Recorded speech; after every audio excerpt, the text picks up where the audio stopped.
Tomato cutlet తయారు చేసుకోవడానికి కావలసిన పదార్థాలు: బ్రెడ్ స్లైసెస్, టమాటాలు, జీలకర్ర, పుదీనా, కొత్తిమీర, ఉల్లిపాయలు, పచ్చిమిరపకాయలు, అల్లం వెల్లుల్లి పేస్ట్, ఉప్పు, నూనె.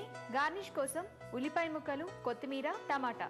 టొమాటో కట్లెట్ తయారు చేసే విధానం: ముందుగా ఒక బౌల్లో బ్రెడ్ పీసెస్ వేసుకొని దాంట్లో 1 కప్పు టమాటా ముక్కలు, అరకప్పు ఉల్లిపాయ ముక్కలు, కొత్తిమీర, పుదీనా, 1/2 టేబుల్ స్పూన్ అల్లం వెల్లుల్లి పేస్ట్, 1 టేబుల్ స్పూన్ జీలకర్ర, ఉప్పు కలిపి గ్రైండ్ చేసుకున్న పచ్చిమిర్చి పేస్ట్ 1/2 టేబుల్ స్పూన్, తగినంత ఉప్పు వేసి బాగా కలుపుకొని ఈ మిశ్రమాన్ని అరగంట సేపు నానబెట్టుకోవాలి.